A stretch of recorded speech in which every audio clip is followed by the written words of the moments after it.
Assalamu alaikum everyone. Good morning. Welcome to our lecture 10 of 20th Century Literature 2, ENG 4233. I hope you are doing fine. Let's start today's class. আজকে আমরা আমাদের ক্লাসটা শুরু করি summary দিয়ে। Last ক্লাসের summary আমরা শুরু করি আলোচনা। আমরা ফোকাস করছি, এখন আপনারা দেখতে পাচ্ছেন না, পোর্ট্রেট আর সামারি আপনাদের সামনের স্লাইডে দেখতে পাচ্ছেন। আমরা এই সামারিটা একটু রিভাইজ করি। A portrait of the artist as a young man সংক্ষেপে আমরা নভেলটাকে বলছি A Portrait। এটার গল্পটা কি? This is a story about the formation of a person। একজন মানুষের বেড়ে ওঠা, একজন ব্যক্তি তার ব্যক্তিত্ব মানসিকতার বেড়ে ওঠার গল্প। এটাকে আমরা টেকনিক্যালি বলি বিল্ডাংসরোমান। যে নভেলে একটা মানুষের বেড়ে ওঠা দেখানো হয় সেটাকে বলি বিল্ডাংসরোমান। এই বেড়ে ওঠা কেমন হতে পারে? এটা শুধুমাত্র ফিজিক্যাল না, this is about psychological, intellectual growth. Who is the main character? আমাদের এই নভেলের মূল চরিত্রকে Stephen Dedalus. Stephen Dedalus from his childhood to youth. Stephen Dedalus ওর বেড়ে ওঠা আমরা দেখতে পাই, ও বড় হচ্ছে from his childhood to youth, ওর শৈশব থেকে ওর যৌবন পর্যন্ত। He studies at Clongowes Wood College. ওর পড়াশোনা কোথায়? He studies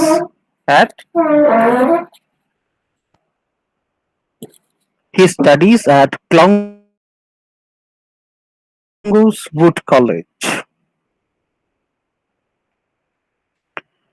ওর পড়াশোনা কোথায়? Clongowes Wood College. Finds it hard to integrate with others.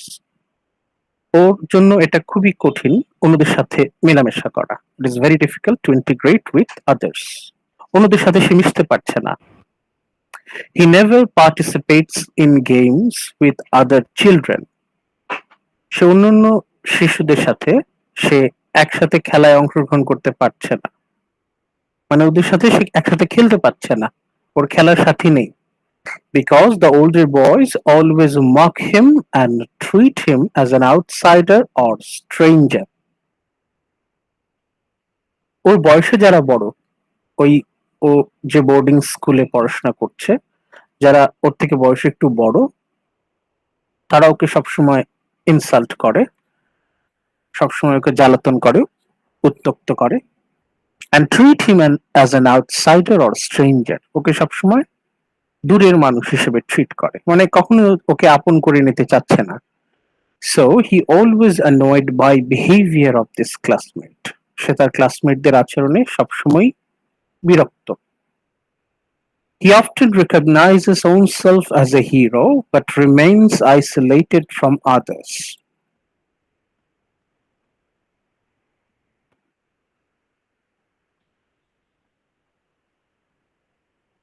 He often recognizes himself as a hero. সে নিজেকে সবসময় হিরো মনে করে, যেটা আমরা লর্ড জিমের মধ্যেও পেয়েছি। নিজেকে হিরো মনে করত। Gym considered himself as a hero. জিমের মতো আমরা স্টিফেনের মধ্যেও সেই সেলফ হিরোইক অ্যাটিটিউড পাচ্ছি, সে নিজেকে হিরো মনে করত। Stephen recognizes himself as a hero but remains isolated from others and exile himself. অন্যদের থেকে নিজেকে সবসময় আলাদা করে রাখে, অন্যদের থেকে নিজেকে সবসময় বিচ্ছিন্ন করে রাখে। এখন এই যে এই স্লাইডটাতে আমরা কি দেখতে পাচ্ছি? এই স্লাইডের আমরা ফোকাসটা হচ্ছে ওর চাইল্ডহুডটা। স্টিফেন ডেডালাস আমাদের ফাইনালের প্রথম টেক্সট আ পোর্ট্রেট, এই আ পোর্ট্রেট মূল চরিত্র আমাদের protagonist Stephen Dedalus. Stephen Dedalus ওর চাইল্ডহুডটা কেমন ছিল, ছোটবেলাটা কেমন ছিল, এই সামারিটা তো আমরা মোটামুটি জানি এই ব্যাপারে। আজকে আমরা মূল টেক্সটে যাব। মূল টেক্সটে যাওয়ার আগে আমরা সামারিটা হালকা একটু রিভাইজ দিয়ে নিচ্ছি। আমাদের স্টিফেন ডেডালাস ওর প্রথম স্কুল, ও যে বোর্ডিং স্কুলে প্রথম যায় সেই স্কুলটার নাম হচ্ছে ক্লঙ্গোস, ক্লঙ্গোস উড কলেজ। ক্লঙ্গোস উড কলেজ এটা হচ্ছে ওর প্রথম ইনস্টিটিউট, যদিও এখানে কলেজ লেখা কিন্তু এখানে এলিমেন্টারি এডুকেশনও হয়। ওর প্রথম ইনস্টিটিউট এখানে। ওর যে প্রথম ক্লাসমেটদের সাথে ওর সম্পর্ক কিন্তু ভালো ছিল না। ও ভালোভাবে অন্যদের সাথে মেলামেশা করতে পারতো না। সে কোনো খেলাধুলায় অংশগ্রহণ করতো না। ই নেভার পার্টিসিপেটস ইন গেমস।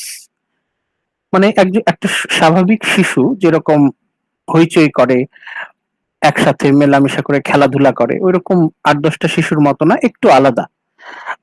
আমরা পাচ্ছি Stephen Daedalus a little bit different from other children, অন্য শিশু একটু আলাদা, অন্য ছেলেদের থেকে একটু আলাদা। এখন সেই আলাদা এটা কি পরিস্থিতির জন্য নাকি সে নিজেই চুজ করেছে? এটি is it his choice or it was natural? এটা কি ইচ্ছাকৃত ছিল নাকি এটা ন্যাচারাল ছিল? এখন এটা আমাদের আস্তে আস্তে পরবর্তীতে আমরা আরো ভালোভাবে চিন্তা করব। এখানে সে কেন অন্যদের সাথে মিশতে পারছে না তার কিছু কারণ পরের ৩ লাইনে ছিল। The older boys always mocked him. যারা একটু বয়সে বড় ছিল ওকে সবসময় জ্বালাতন করতো, উত্ত্যক্ত করতো। আর ওকে সবসময় বাইরের মানুষ হিসেবে, দূরের মানুষ হিসেবে ট্রিট করতো, কখনোই ওকে আপন করে নিত না। He was always annoyed by behaviour of his ক্লাসমেটদের আচরণে সবসময় বিরক্ত থাকতো। মানে ও হচ্ছে ক্লাসমেটদের সাথে ফ্রেন্ডলি ছিল না। স্টিফেন ডেডালাস কিন্তু ওর ক্লাসমেটদের সাথে মোটেও ফ্রেন্ডলি ছিল না। ও সবার থেকে নিজেকে আলাদা করে রাখতো, ওর ক্লাসমেটদের থেকে নিজেকে আলাদা করে রাখতো। He often recognises oneself as a hero, just like Jim, যেটা আমরা জিমের ক্ষেত্রে পেয়েছি। He often recognise oneself as a hero but remains isolated from others and exile himself. এখন আমরা নেক্সট পার্টে দেখেছিলাম স্টিফেনের সাথে ওর বাবার সম্পর্কটা। এই যে এখানে আমরা এটা তো লাস্ট ক্লাসে পড়েছি। লাস্ট লাইনটা দেখেন, Stephen believes he is wiser and older than his father. স্টিফেনের ধারণা ছিল ওর বাবার থেকে ওর বুদ্ধি বেশি। ওর বাবা ইম্যাচিউরড, ওর বাবার থেকে ওর ম্যাচুরিটি বেশি। এখানে আমরা তার কারণটা জানি, কারণটা আপনারা আবার রিভাইজ করে নেবেন। ফার্স্ট প্যারাতে আমরা পাচ্ছি ওর বাবার সাথে সম্পর্কটা খারাপ হয়ে যায়, ওর বাবার সাথে ওর আন্তরিক সম্পর্ক থাকে না। শুধু তাই না, ওর ফ্যামিলির সাথে ওর দূরত্ব সৃষ্টি হয়। He became strange with his family. পরিবারের থেকে একটা দূরত্ব তৈরি হয়। একটা ছেলে যার কোনো বন্ধু নাই, ওর ক্লাসমেটদের সাথে ওর সম্পর্ক ভালো না, দূরে দূরে থাকে, একা একা থাকে, তার বাবার সাথেও সম্পর্ক ভালো না, তার পরিবারের থেকেও দূরে, মানে হচ্ছে মার থেকেও একটা গ্যাপ আছে। স্ট্রেঞ্জ উইথ ফ্যামিলি মানে একদমই একা একটা ছেলে Stephen Dedalus. By passing school days, আস্তে আস্তে যত দিন যাচ্ছে ওর পরিবারের সাথে দূরত্ব বাড়ছে। Staying with family, instead of his deep religious believes he understand that lust is surrounded him by pleasures. একটা সময় সে যখন একা, তখন সে ফিজিক্যাল রিলেশনের দিকে আকর্ষণ বোধ করে। লাস্ট, এই যে lust, physical attraction, physical thirst, physical hunger, worldly enjoyment and delight, জাগতিক। যেহেতু ওর ছোটবেলা পুরাটাই হচ্ছে রিলিজিয়াস অ্যাটমসফিয়ারে কেটেছে, মানে ও যে ইনস্টিটিউটে পড়ছে ক্লঙ্গোস উড কলেজ, এটা হচ্ছে খুবই মানে এক্সট্রিম রিলিজিয়াস ইনস্টিটিউশন। আমাদের দেশে যেমন মাদ্রাসাগুলো, কওমি মাদ্রাসাগুলো যেরকম খুবই স্ট্রিক্ট, ওদের দেশের এই জেসুইট স্কুলগুলো ক্লঙ্গোস উড কলেজ এটা সেরকম স্ট্রিক্ট। সে নিজেকে আর কন্ট্রোল করতে পারে না, সে কার্নাল সিন, লাস্টে ইনভলভড হয়ে যায় in worldly enjoyments and delights. Next পার্টে আমরা আর একটু রিভাইজ করি অন্যরা আসতে আসতে। Stephen looking for a way of escaping from the conflict around and within him, সে যেখানেই যায় সেখানেই মানে সংঘর্ষ হয়, কারোর সাথেই সে মানে মনের মিল খুঁজে পায় না, সবার সাথে কেমন একটা সংঘর্ষ হয়, সবার সাথে ক্ল্যাশ হয়, কনফ্লিক্ট হয়। এবং একটা সময় গিয়ে সে রিয়েলাইজ করে সে যে প্রচুর পরিমাণে তার পাপ, এই যে already he has committed many sins, ও কিন্তু অনেক পাপ করে ফেলেছে already. He involved himself in carnal sins, যেটাকে বললি আমরা কার্ডিনাল সিন, সবচেয়ে বড় পাপ। He involved himself with prostitutes, he engaged in physical relations with prostitutes. ওর মধ্যে কিন্তু পাপ বোধের জন্ম হয়। সে খুবই অপরাধ বোধ করে, যেহেতু সে ছোটবেলা থেকে ধর্মীয় আবহাওয়ায় বড় হয়েছে। সে উঠতি বয়সের একটা ছেলে, সে ভুল করে ফেলেছে। একটা সময় সে প্রচুর পরিমাণে পরিতাপ করতে থাকে, অনুতাপ করতে থাকে। সে অনুতাপ করতে করতেই হি ভিজিটস আ প্রিস্ট, এক ফাদারের সাথে হয়, ফাদার আর্নল। সে হচ্ছে খুবই স্ট্রিক্ট ফাদার, খুবই ভয়ঙ্কর ভয়ঙ্কর সে করে। আমাদের হুজুররা যেরকম নরকের বর্ণনা দেয়, দোজকের বর্ণনা দেয়, সেরকম father Arnall he gives the description of hell. নরক কত ভয়ঙ্কর হতে পারে তার একটা বর্ণনা উনি দিচ্ছেন। এবং এই যে ভয়ঙ্কর বর্ণনা, ইট মেক্স হিম স্কেয়ার্ড। এই বর্ণনা শোনার পর সে ভয়ে একদম অস্থির হয়ে যায়, এমন ভয় পায় যে he got the motivation for his confession. এরপরে সে এক্সট্রিম রিলিজিয়াস হয়ে যায়। সে এত বেশি রিলিজিয়াস হয়ে যায় যে a short time in his belief, his religion, he begins, মানে একটা সময় ওর টিচাররা বলে যে তুমি ধর্মগুরু হও, তুমি গুরু হওয়ার প্র্যাকটিস করো, you can become father. Despite a short time his belief in Catholic, যেরকম হঠাৎ করে ওর মধ্যে ধর্মকর্মের উৎসাহ এসেছিল, ঠিক তত দ্রুত ওর ভিতর থেকে ধর্মের যে উৎসাহ সেটা কিন্তু দূর হয়ে যায়। মানে যেরকম সে জোরের সাথে ধর্মকর্ম করা শুরু করে হুজুগে, সেই রকম হুজুগে হঠাৎ করেই ওর ভিতর থেকে ধর্মের প্রতি বিশ্বাস কিন্তু চলে যায়। মানে ওর ভিতরে যেরকম ধর্মের ভক্তি যেরকম প্রচুর পরিমাণে আসে, আবার সেরকম হুট করে ওর ভিতর থেকে বিশ্বাস চলে যায়। His faith, his belief begins to fade again. When he leaves his family, যখন পরিবার একেবারেই ছেড়ে দেয়, যখন পরিবারের সাথে তার সম্পর্ক একদম শেষে, মানে পরিবার ছেড়ে সে চলে যাচ্ছে ইউরোপে, Stephen continuous his studies at university. ইউনিভার্সিটিতে গিয়ে, মানে পরিবারের সাথে তখন তারা সম্পর্ক প্রায় নাই বললেই চলে, সে তখন ইউনিভার্সিটিতে পড়ছে। ইউনিভার্সিটিতে কি হয়, in this time he was away from society, এই সময় কিন্তু সে সমাজ থেকে দূরে, সে পুরোপুরি ইউনিভার্সিটি অ্যাটমসফিয়ারে সে পড়াশোনা করছে, সে লেখালেখি করছে, সমাজের নানা রকম গঞ্জনা থেকে সে কিন্তু দূরে, সমাজ থেকে সে দূরে। By writing and studying literature, লিটারেচারে সে সম্পূর্ণ ডুবে যেতে চাচ্ছে। কে? আমাদের এই নভেলের মূল চরিত্র স্টিফেন ডেডালাস। স্টিফেন ডেডালাস কি চাচ্ছে? He wants to write and study literature. সে সাহিত্য রচনা করবে, লেখালেখি করবে এবং সাহিত্যের উপর পড়াশোনা করবে। and he tries to go inside of himself, সে নিজেকে বুঝতে চাচ্ছে। he tries to go inside of himself, inside of himself, এটাকে আমরা বলতে পারি সেলফ রিয়েলাইজেশন। সেলফ রিয়েলাইজেশন এটা আমরা কিন্তু জিমের মধ্যেও দেখেছিলাম, লর্ড জিমের মধ্যেও কিন্তু দেখেছিলাম। জিম কিন্তু বারবার নিজেকে বুঝতে চেয়েছে, জিম নিজেকে বারবার বুঝতে চেয়েছে। জিম যেরকম ট্রাই টু আন্ডারস্ট্যান্ড হিমসেলফ, জিমের মতো আমরা স্টিফেনের মধ্যে কিন্তু এই উৎসাহটা দেখতে পাই। হি ট্রাই জানতে চাচ্ছে, নিজেকে বুঝতে চাচ্ছে। Finally Stephen knows himself and realises that, সবার শেষে মানে ওর মধ্যে একটা রিয়েলাইজেশন, একটা অনুধাবন আসে, একটা রিয়েলাইজেশন আসে কি, he must decline the ideologies which surround him. আর আশেপাশে যত পুরাতন বিশ্বাস আছে সবকিছু সে ভেঙে দেবে।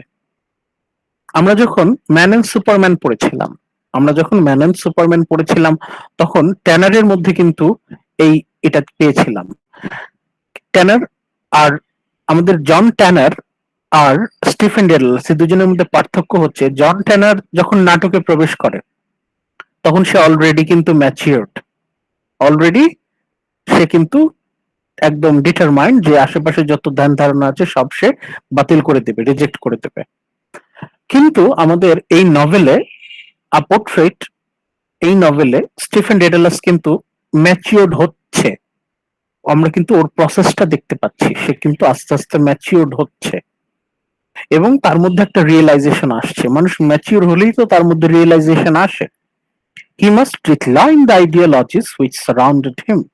ওর মধ্যে একটা রিয়েলাইজেশন আসে যে আশেপাশে যত পুরাতন আইডিওলজি, ধ্যান ধারণা সবকিছু সে বাতিল করে দেবে। এটা হচ্ছে ওর রিয়েলাইজেশন।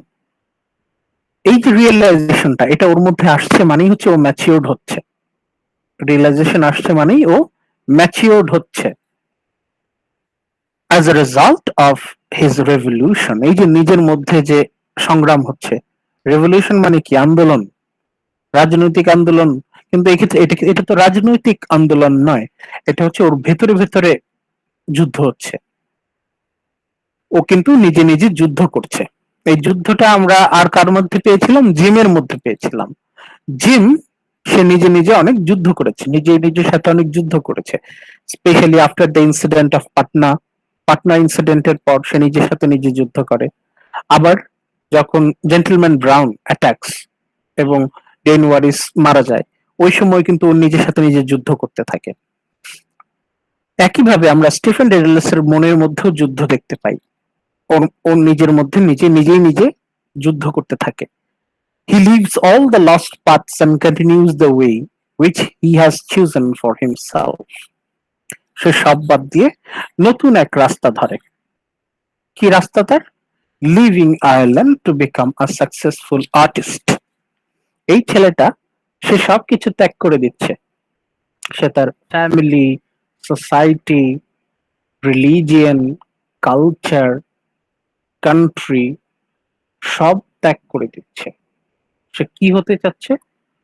সে লেখক হতে চায়। He wants to be an artist of writing. সে একজন লেখক শিল্পী হতে চায়। এই যে ওর মধ্যে যে ডিটারমিনেশন, ওর যে এইম, এই এইম ওকে বলছে যে if you are not independent, তুমি যদি স্বাধীন না হতে পারো তাহলে তুমি কখনোই সত্যিকারের লেখক হতে পারবে না। এখন একজন মানুষ তার ফ্যামিলির সাথে দায়বদ্ধ থেকে সে কখনোই স্বাধীনতা ভোগ করতে পারে না। Family, society, religion, culture, country, এগুলো বর্তমান সোসাইটি, বর্তমান time, in modern time, this are nothing but prisons. এগুলো এক একটা জেলখানা। যখন যদি কেউ এসবের মানে অধীন থাকে তাহলে সে কখনোই স্বাধীনভাবে লেখালেখি করতে পারে না। এখন স্টিফেন ডেডালাস একজন স্বাধীন লেখক হতে চায়, এই জন্য সে সবকিছু ত্যাগ করতে রাজি। এই হচ্ছে মোটামুটি সামারি। আজকে আমরা চলে যাব হচ্ছে ভেতরে টেক্সটে। আমরা আজকে চলে যাব ভেতরে টেক্সটে। আচ্ছা, আপনারা আশা করি দেখতে পাচ্ছেন স্লাইডটা। ওকে, জান্নাতুল আপনি পড়েন তো কি কি লেখা দেখতে পাচ্ছেন। চ্যাপ্টার 1 থেকে পড়বো নাকি উপরের গুলো স্যার? একদম শুরু থেকে আ পোর্ট্রেট, এখান থেকে। A portrait of the artist as a young man. James Joyce. Chapter 1. Once upon a time and a very good time, there was a Mokau coming down along the road, and this Mokau that was coming down along the road meet a nice little boy named Baby Tuko. এই প্যারাগ্রাফটা আবার পড়েন। Once upon a time. এবার এটা একটু মন দিয়ে আস্তে আস্তে পড়েন। হ্যাঁ, এখান থেকে।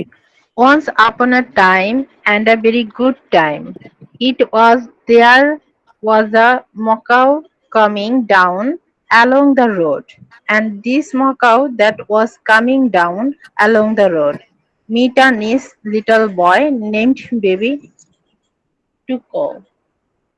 এখন আপনি আমাকে বলেন এই প্যারাগ্রাফটার বিশেষত্ব কি, অথবা এই প্যারাগ্রাফটার মানে স্পেশাল ক্যারেক্টারিস্টিক্স কেমন মনে হচ্ছে আপনার এই আমাদের নভেলের প্রথম প্যারাগ্রাফ পড়ে? আপনার অনুভূতি বলেন। কি মনে হচ্ছে আপনার? লনলিনেসটা বোঝাচ্ছে। ল্যাঙ্গুয়েজটা খেয়াল করেন।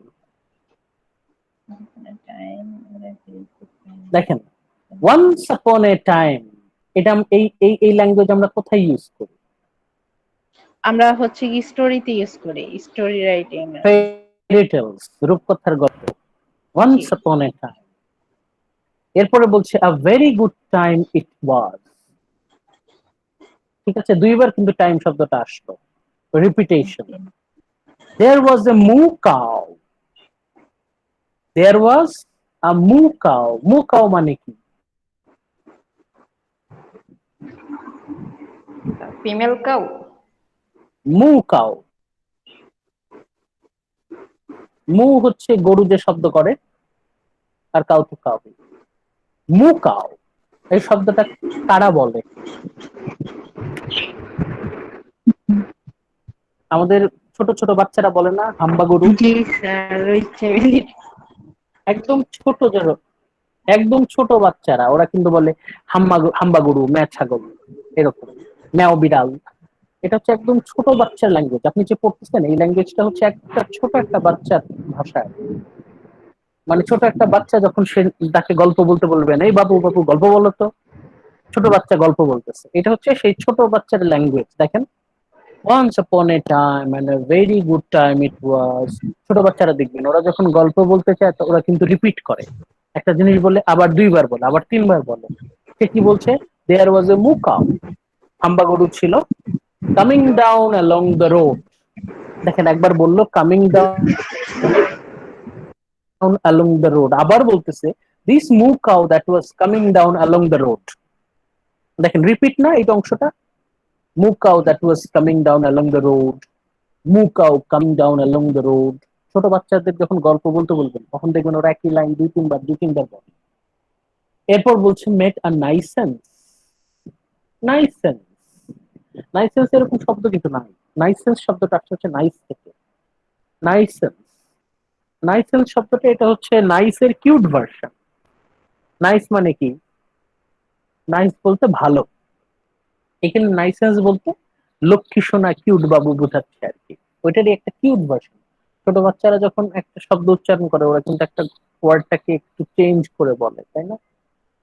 Little boy named baby tuckoo. Baby tuckoo মানে এই পুরাটাই হচ্ছে ছোট একটা বাচ্চার গল্প, গল্প বলছে। এখন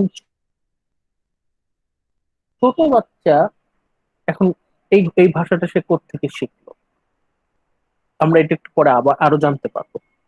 তাহলে এইখানে আমরা দেখতে পাচ্ছি দিস ইজ দ্য, এই প্যারাগ্রাফের যে ল্যাঙ্গুয়েজটা এটা হচ্ছে একটা একদম ছোট বাচ্চার পার্সপেক্টিভ থেকে, একদম ছোট শিশু তার পার্সপেক্টিভ থেকে এই লাইনগুলো আসছে। মানে this is a language of a very young child. আমরা টডলার বলতে পারি ওর ভাষা। আচ্ছা, জান্নাত পরেরটুকু পড়েন। His father told him that story. His father looked at him through a glass. He had a hairy face. He was baby Tuko. The moo cow came down the road where Betty Baden lived. He sold lemon flat. Oh, the আচ্ছা, wild rose. এইটুকু এখন দেখেন, এই প্যারাগ্রাফটা দেখেন। His father told him that story. His father told him that story. His father, কার কথা আসছে এখানে? মানে এখানে যে বাবুটার কথা বললো ওই বাবুর বাবা। হিজ ফাদার, বেবি টুকু তার father told him that story. দেখেন এটার পরে আবার একটা কোলন চলে আসছে, কিন্তু এখানে তো কোলন আসার কথা না। His father told him that story. তারপর আবার বলছি his father looked at him through a glass. ওরা এখানে আবার কোলন আছে। He had a hairy face. মানে এখানে পাংচুয়েশনের 12টা বেজে গেছে। দেখেন, সেন্টেন্সের মাঝখানে এইভাবে কেউ কখনো কোলন ইউজ করে না। মানে এখানে ছোট বাচ্চারা প্রথমে লেখার সময় তারা যেমন ভুল টুল করে ওই রকম। কোলন, কোলন ইউজ হচ্ছে। মানে এখানে এসে আমরা কিন্তু মোটামুটি মানে আমরা বুঝতে পারছি যে এটা হচ্ছে পুরাই একটা বাচ্চার মনের কথা। His father told him that story, his father looked at him. দেখেন এখানেও কিন্তু রিপিট হচ্ছে, his father told him, his father looked at him. আবার বলছে he had a hairy face. এখন he had a hairy face, একজন matured writer যখন, তার ল্যাঙ্গুয়েজ কিন্তু এরকম হবে না। কেন ল্যাঙ্গুয়েজটা এরকম? পরে আবার বলছে হি ওয়াজ বেবি টুকো, হি ওয়াজ বেবি টুকো। আবার বলছে the moo cow came down the road, the moo cow came down the road, was coming down along the road. মানে এই জিনিসগুলো কিন্তু রিপিটেড হচ্ছে। এটা বললাম একটু আগে যে একটা বাচ্চা যখন সে গল্প বলতে থাকে, এটা তার মেন্টালিটি, তার দিক থেকে চিন্তা করেন, তার পার্সপেক্টিভ থেকে চিন্তা করেন। সে যখন গল্প বলতে চায় তখন তার মুখস্থ কিছু লাইন আছে, ওগুলো বারবার সে রিপিট করে। ওয়্যার বেটি বার্ন লিভড, বেটি বার্ন, এখন যে রাস্তা দিয়ে আসতো সেই রাস্তায় কে বাস করতো? বেটি বার্ন। মানে এখানে ল্যাঙ্গুয়েজ পুরাটাই হচ্ছে রূপকথার গল্প যে প্যাটার্নে, সেই প্যাটার্নে।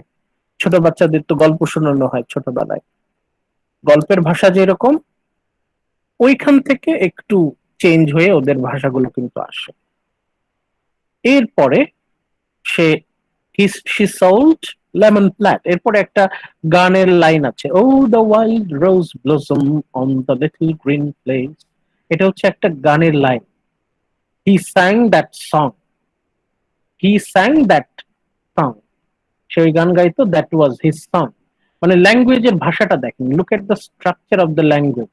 এই যে সেন্টেন্সের স্ট্রাকচারটা দেখেন, he sang that song, that was his song. মানে দুইটা সেন্টেন্স আছে, দুইটাতেই হচ্ছে চারটা করে ওয়ার্ড। মানে একদম সিম্পলেস্ট স্ট্রাকচার পসিবল একটা, মানে ইংলিশ ল্যাঙ্গুয়েজের সেন্টেন্স স্ট্রাকচার যত সিম্পল করা যায় আমাদের এই পেজে পাচ্ছি। মানে আমাদের প্রথম আমাদের আমাদের নভেলটা শুরু হচ্ছে, ল্যাঙ্গুয়েজটা কিন্তু সবচেয়ে simplest. O the green wothe botheth, এটাও কিন্তু ওই গানেরই line.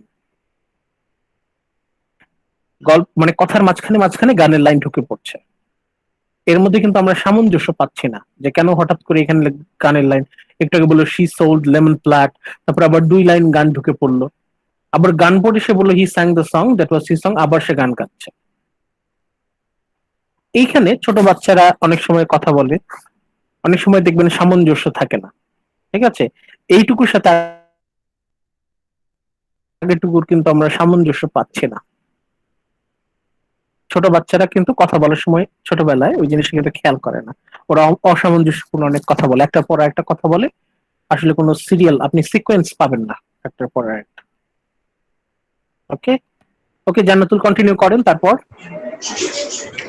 When you meet with the bed, first it is warm, then it gets cold. His mother put on the oil sheet that had the cure smell. His mother এটার মানে কি একটু একটু এটা একটু ব্যাখ্যা করেন, বিশেষ করে এই সেন্টেন্সটার মানে কি? যখন আমরা হচ্ছে গিয়ে বেডের মধ্যে বসি তখন একটা হচ্ছে ঠান্ডা অনুভূতি হয়। when you wet the ওই যে bed, ভেজা ভেজা হচ্ছে বেডের মধ্যে যখন ফার্স্ট ওয়ার্ম দেন ইট গোস একটু একটু চিন্তা করেন তো এটার মানে কি। when you wet the bed first, wet মানে কি? ভেজানো। ছোট যখন বাচ্চারা ছোট বাচ্চারা কখন বেড ভিজায়? যখন হিসু করে দেয়, হিসু করে দিলে তখন তো হচ্ছে একটু হ্যাঁ, গরম গরম ফিল হয়, তারপর এটা ঠান্ডা হয়ে যায়। হ্যাঁ। এখন আপনার কি মনে হয় কোনো ম্যাচিউরড কেউ এইভাবে না, অবশ্যই না। চিন্তা করবে? তাহলে এটা কার চিন্তা ভাবনা, পার্সপেক্টিভটা কার? খুবই ছোট একটা বাচ্চা, সে বলছে when we wet the bed first it is warm, প্রথমে তো গরম থাকে, পরে তো ঠান্ডা হয়ে যায়। মানে মানে সিচুয়েশনটা বুঝছেন, যেখানে আমরা পার্সপেক্টিভটা দেখেন একদম ছোট একটা বাচ্চার পার্সপেক্টিভ থেকে চিন্তা করছি। এই জন্য দেখবেন প্রচুর মানে পাংচুয়েশনে ভুল আছে, তারপরে আপনার সাবজেক্ট ম্যাটার এলোমেলো, একটার সাথে আরেকটার সংযোগ নাই। যেমন এই গানের পর কেন এই লাইন আসবে, অদ্ভুত না? আবার অবশ্যই। যদি একটু বয়সে বড় হয়, মানে এটা হচ্ছে একদম মনে করেন 2-3 বছরের ছেলে, সেই জন্য ওদের কোনো মানে এখানে তাদের লজ্জা লাগছে না, কিন্তু যখনই সেই ছেলেটার বয়স সে ছয় অনেক সাত তখন মজা কিন্তু করে বলছে। 6-7 বছর বয়সের একটা ছেলে সে কিন্তু এইভাবে বলবে না, তাই না? ওর কিন্তু লজ্জা লাগবে। His mother put on oil sheet that had the square smell. মানে এই যে স্মেলটা, এটা তো আসলে অয়েল শিটের অয়েল ক্লথের তো স্মেল না, এটা হচ্ছে ওই পি, ও যে বেড ভিজাইছে ওইটার গন্ধ। এখন ও ছোট বাচ্চা, ও তো এটা বোঝে না, ওর এটা মানে লাগে না। মানে এটা হচ্ছে টোটালি একদম একটা ছোট বাচ্চার পার্সপেক্টিভ থেকে গল্পটা আসছে। এরপরে দেখেন বলছে his mother had a nicer smell than his father. ওর বাবার গায়ের থেকে মার গায়ের গন্ধটা চমৎকার। মানে ওই ওই যে ছোট একদম ছোট বাচ্চা তার মন মতো বলছে। He played on the piano the sailors horn pipe for him to dance। মা যখন পিয়ানো বাজায় সে তখন নাচে। মানে একদম ছোট বাচ্চারা নাচবে না এরকম, এই যে ট্রালা লালা ট্রালা লালা ট্রালা দিদি ট্রালা, মানে ও মা পিয়ানো বাজাচ্ছে, ও হচ্ছে নাচছে সামনে দিয়ে। মানে একদম খুবই অল্প বয়সী একটা ছেলে, এখানে বড় যে 2 থেকে 3 বছর, মানে ও নিজের মতো করে গল্পটা বলছে। ও যখন নাচে তখন, ছোট বাচ্চারা যখন নাচে তখন তো আমরা হাতে তালি দেই। Uncle Charles and Dante clapped, they were older than his father and mother. They were মানে আঙ্কেল, ওর এক আঙ্কেল আন্টি ছিল, Charles and aunty Dante. They were older than his father. They were older than his father, ওরা বয়সে ওর বাবার থেকে বড় ছিল, বাবা মার থেকে বড় ছিল। But uncle Charles was older than দান্তে। এখানে দেখেন ছোট বাচ্চারা যখন বলে তখন কে ছোট কে বড়, বয়সে কে ছোট বয়সে কে বড়, এটা নিয়ে কিন্তু ওদের খুব মাথা ব্যথা থাকে, তাই না? সে বলছে ওর আঙ্কেল চার্লস আন্টি দান্তে ওদের বাবা মার থেকে বড়, আবার আঙ্কেল চার্লস হচ্ছে দান্তের থেকে বয়সে বড়। ছোট বাচ্চারা হচ্ছে এই জিনিসটা খুব খেয়াল রাখে, কে কার থেকে বড় কে কার থেকে ছোট। মানে এখানে আমরা কি দেখতে পাচ্ছি, এখানে দেখতে পাচ্ছি ছোট একটা বাচ্চার পার্সপেক্টিভ থেকে সে নিজের মতো করে বলছে গল্পটা। আচ্ছা, এখানে আমরা একটা একটা একটা প্যারাগ্রাফ নিচে আসি।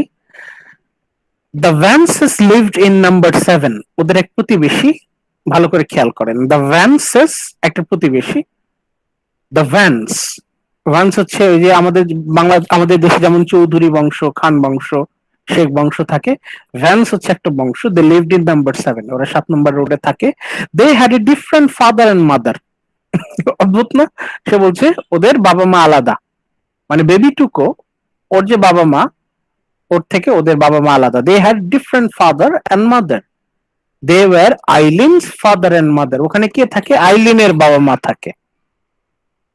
আমরা যখন বলি তখন তো আমরা বলি যে অমুক সাহেবের বাসা, অমুক সাহেবের বাসা। কিন্তু ছোট বাচ্চারা যখন বলে তখন কিন্তু ছোট বাচ্চাদের নাম ধরে হয়, যে ওদের বাসা, ওদের বাসা। ওইখানে কে থাকে? আইলিনের বাবা মা থাকে। কেন আইলিনের নাম আসলো? কারণ ওর সাথে খেলার সাথী। আইলিন হচ্ছে ওই ইয়ের ডিফারেন্ট ফাদার স্টিফেনের এন্ড খেলার মাদার সাথী। বলতে স্যার? ওখানে আইলিনের বাবা মা থাকে। আমরা যখন ছোট থাকতাম তখন বাসার ঠিকানা কার নামে বলতাম? আমার না না ফ্রেন্ডের স্যার, নামে বলতাম যে দে ওদের হ্যাড আ বাসা, ডিফারেন্ট ওদের ফাদার এন্ড বাসা। মাদার, কিন্তু আমরা যখন এটা বলছেন ডিফারেন্ট বল। হ্যাঁ, হ্যাঁ, আইলিনের বাবা মা, আইলিনের বাবা মা আর স্টিফেনের বাবা মা তো এক হবে না। ও আচ্ছা, এখানে দুইটা বলছে নেই। ওর বাবা মা আলাদা, আমার বাবা মা এই যে দুইজন, ওর বাবা মা আলাদা। এটা হচ্ছে একটা ছোট বাচ্চা কিভাবে চিন্তা করে, এই ওর পার্সপেক্টিভটা আসছে। when they were grown up he was going to marry Eileen. সে বলতেছে যে আমি বড় হয়ে আইলিনকে বিয়ে করব। মানে ছোট বাচ্চারা বলে না, একদম পিচ্ছি বাচ্চারা। হি ডান দ্যাট, এটা বলে আবার সে টেবিলের নিচে লুকায় গেছে। His mother said oh Stephen will apologise. তখন দান্তে বলছে ইফ নট। দান্তে যখনই শুনছে যে ও আইলিনকে বিয়ে করতে চাইছে, if not the eagles will come and pull out his eyes. ওরে ভয় দেখাইতেছে, এখনই সরি বলো। মানে কোনো কারণে দান্তে আইলিনদেরকে দেখতে পারে না। কেন দেখতে পারে না এটা আমরা এখনই জানতে পারবো। এই হচ্ছে আমাদের টেক্সট। এই টেক্সটটা আমরা মন দিয়ে পড়ার চেষ্টা করব। এখন আমাদের যেহেতু সময় অল্প, আমরা তো সবসময় টেক্সট পড়তে পারবো না, এই জন্য আমরা চ্যাপ্টার ওয়াইজ সামারিতে যাচ্ছি।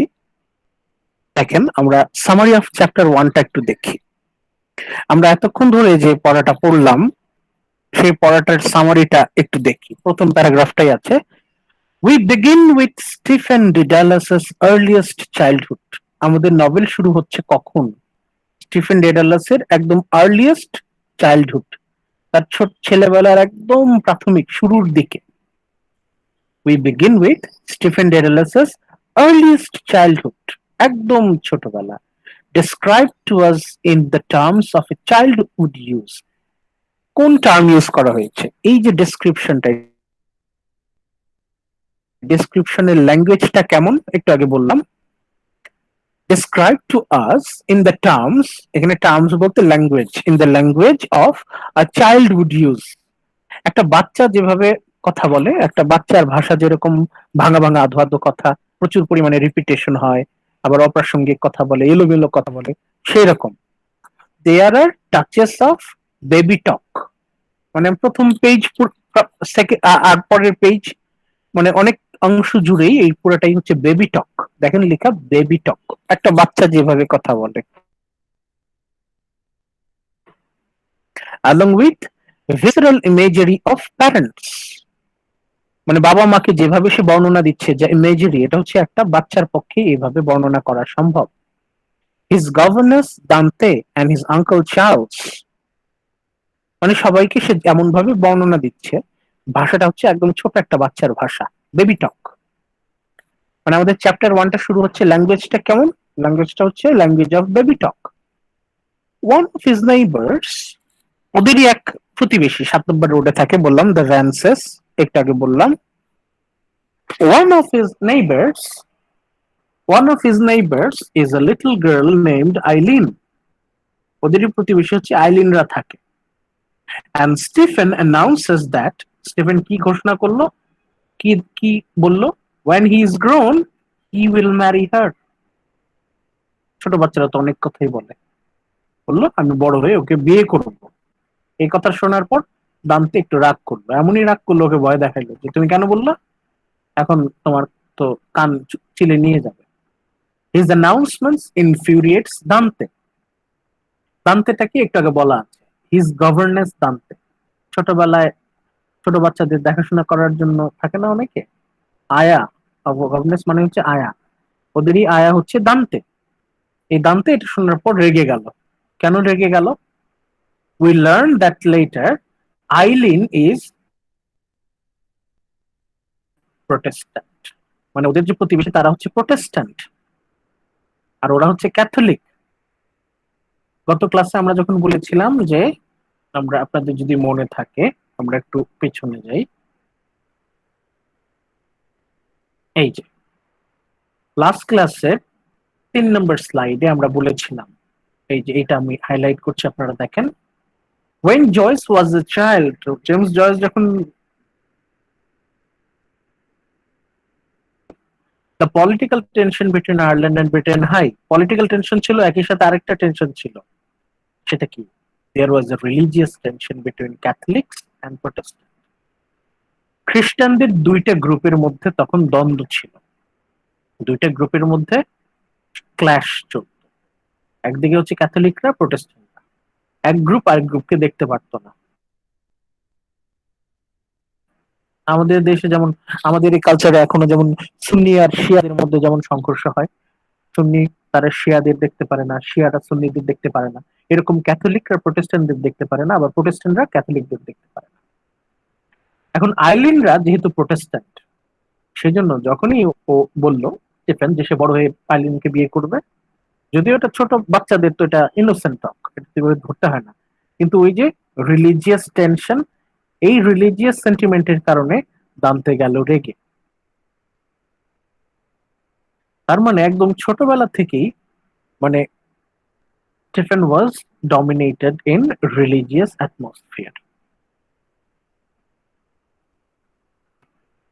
তাহলে আমরা যে দুইটা যে দুইটা পেজ পড়লাম, এখানে কিন্তু আমরা দেখতে পাচ্ছি ল্যাঙ্গুয়েজটা হচ্ছে বেবি টক, মানে একটা বাচ্চা যেভাবে কথা বলে, ল্যাঙ্গুয়েজটা হচ্ছে সেই রকম।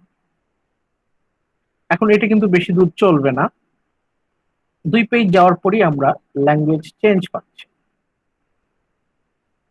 আমরা যদি একটু সামনে যাই, এই জাস্ট হাফ পেজ পরই, এই যে দেখেন এইখানে এসে ল্যাঙ্গুয়েজটা চেঞ্জ হয়ে যাচ্ছে। পায়েল পড়েন তো এখান থেকে, উম্মে সালেহা পায়েল, পায়েল পড়েন তো। The white playgrounds were swarming with boys. All the were white shout playground, white playgrounds. হ্যাঁ The white playgrounds were swarming with boys. All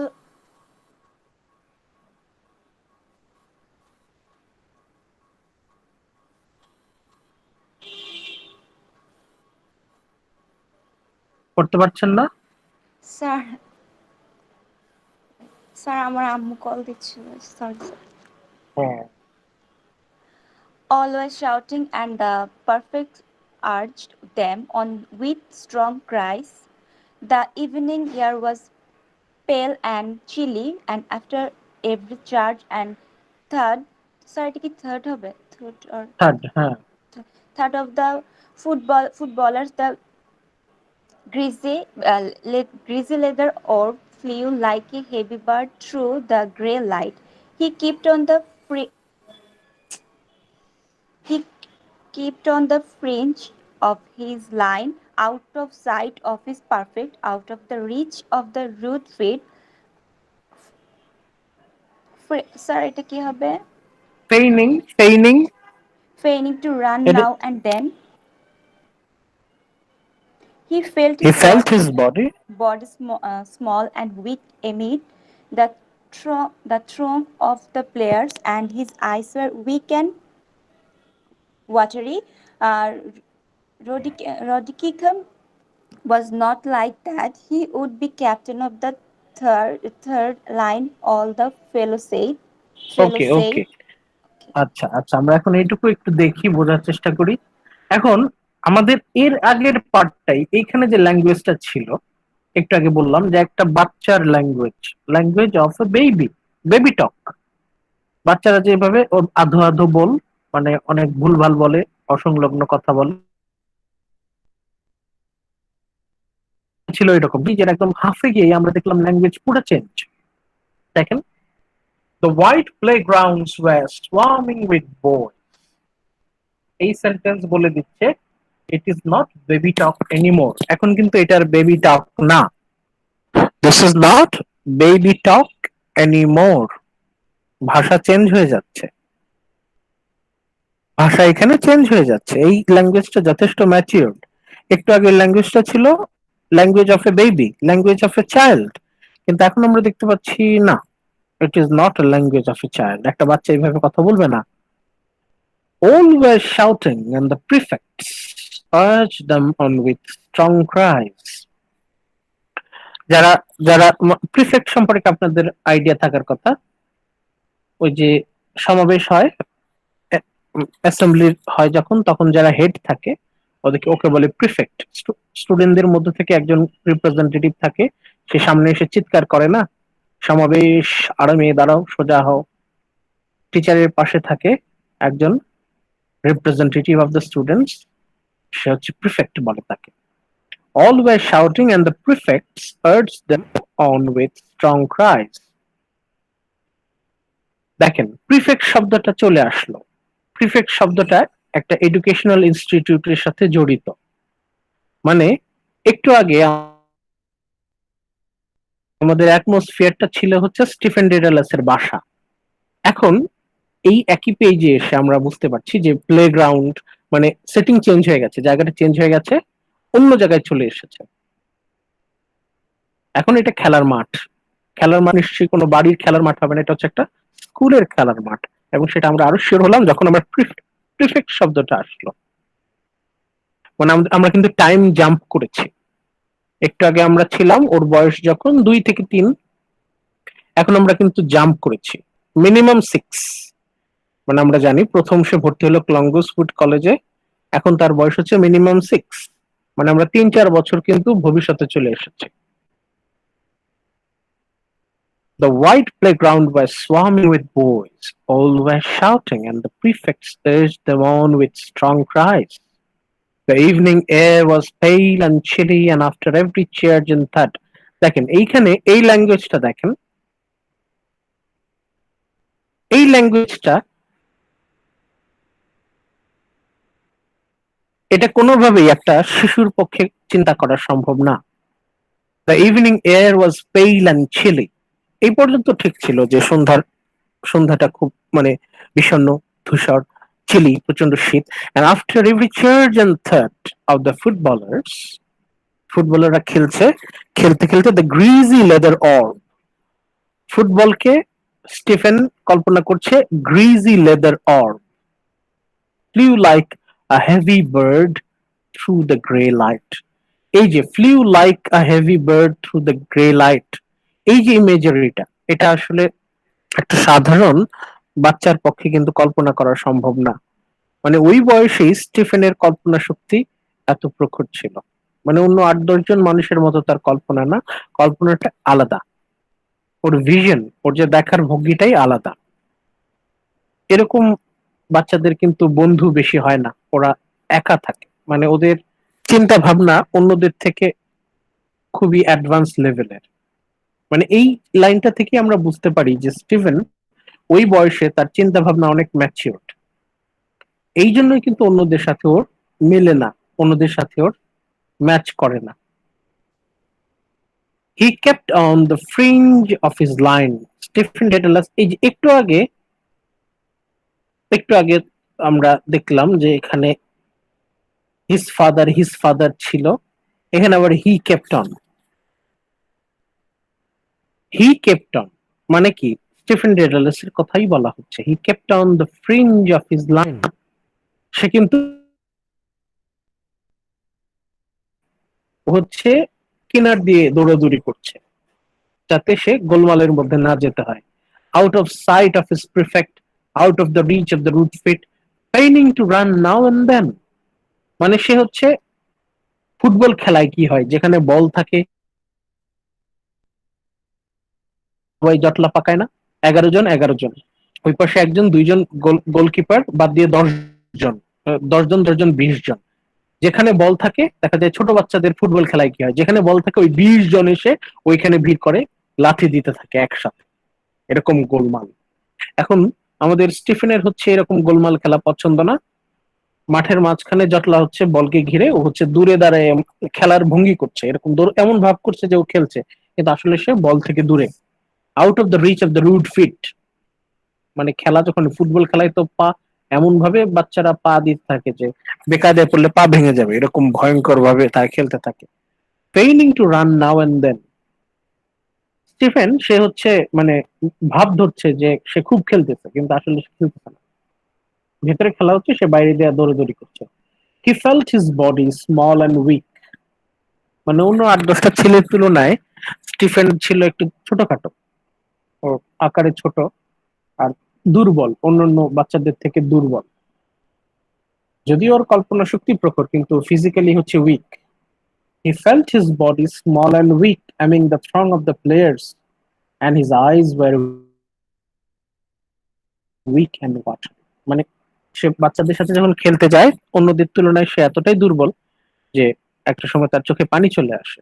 সে যখন চিন্তা করে সে অন্যদের থেকে এত দুর্বল কেন। যখনই সে নিজেকে অনেক দুর্বল বলে চিন্তা করছে, তখন আরেকটা বাচ্চা, রডি কিখাম নামে একজন, সে হচ্ছে খুবই শক্তপোক্ত ফিট একটা বাচ্চা, সে দৌড়াদৌড়ি করছে, ওর দিকে নজর যাচ্ছে। Roddy Kickham was not like that, he would be captain of the third line, all the fellows said. Stephen তখন নিজেকে রডি কিখামের সাথে তুলনা করছে। এখন আমরা এখানে কি পাচ্ছি, এই প্যারাগ্রাফটাতে আমরা কি পাচ্ছি? এই প্যারাগ্রাফটাতে পাচ্ছি সেই যে আমরা যে সামারি পড়েছিলাম সেই সামারির একটা প্রমাণ। এই যে আমরা সামারি পড়লাম ক্লাসের শুরুতে, এই যে he studies at Clongowes Wood college, finds it hard to integrate with others. কেন? এইটার কিন্তু আমরা একটু আগে ব্যাখ্যা পেলাম যে অন্য বাচ্চাদের তুলনায় ওর কল্পনা শক্তি অনেক উন্নত ছিল, অনেক বেশি ম্যাচিউর ছিল চিন্তা ভাবনা, এই জন্য ওদের সাথে ওর মিলতো না। He finds it hard to integrate with others. তারপরে he never participates in game with other children, সে ওইভাবে পার্টিসিপেট করতো না খেলায়, স্কুলের বিভিন্ন খেলাধুলায় সে জাস্ট নামে মাত্র অংশগ্রহণ করতো, কিন্তু ওইরকম অ্যাক্টিভলি সে পার্টিসিপেট করতো না। এটার ব্যাখ্যা আমরা পেলাম যে ও হচ্ছে মানে ফিজিক্যালি ছিল অন্যদের থেকে এবং সে পেরে উঠতো না। রডি কিংহামের মতো ছেলেরা তারা ফিজিক্যালি এত স্ট্রং ছিল, খেলাধুলা এত ভালো ছিল, ওদের সাথে স্টিফেন পেরে উঠতো না। এখন আমরা সামারিতে আসি। ওকে পায়েল, সেকেন্ড প্যারাগ্রাফ থেকে একটু পড়েন তো সামারিটা, এই যে উই থেকে। We then moved to Stephen's first days at the boarding school of Conglos, and the language changes to reflect Stephen's aging. He is now a young boy, and he is terribly homesick. He comforts himself with thoughts of how it will feel to return home. He is also very আচ্ছা devout. আচ্ছা, এইটুকু আমরা দেখি। এই যে Okay, ওর sir. স্কুলের দিনগুলো কেমন ছিল এইখানে আমরা দেখি। এখানে মনে হয় একটু বানান ভুল আছে, ওটা আমরা ঠিক করে দিচ্ছি। We then moved to Stephen's first days at boarding school of Clongowes. এটা এলটা এখানে চলে আসবে, Clongowes CLO, এটা আগেরটাতে দেখে নেবেন, এখানে আছে এই যে এখানে, এই যে Clongowes, এটা হচ্ছে বানান CLONGLOWES। We then moved to Stephen's first days at boarding school of Clongowes. মানে একটু আমরা এর আগের প্যারাগ্রাফে দেখলাম ওর একদম বাচ্চা কালের একটা স্মৃতি, যখন ওর বয়স 2-3। সিচুয়েশনটা কি ছিল? সিচুয়েশন ছিল স্টিভেন ওর প্রতিবেশী আইলিনকে বিয়ে করবে, কিন্তু এটা শোনার পর ওর আয়া খেপে গেছে, কারণ ওরা হচ্ছে ক্যাথলিক, ওরা হচ্ছে প্রোটেস্ট্যান্ট। এই পার্টটার ল্যাঙ্গুয়েজ ছিল baby talk, language of a child. এর পরেরটা আমরা ল্যাঙ্গুয়েজটা চেঞ্জ পাচ্ছি, কারণ তখন স্টিফেন বড় হয়ে গেছে। We then moved to Stephen's first day at the boarding school. First days at the boarding school of Clongowes. Say Clongowes boarding স্কুলে প্রথম ভর্তি হচ্ছে তার প্রথম দিনগুলো। And the language changes to reflect Stephen's aging. এই যে সুন্দর করে বলা আছে, দেখেন ল্যাঙ্গুয়েজ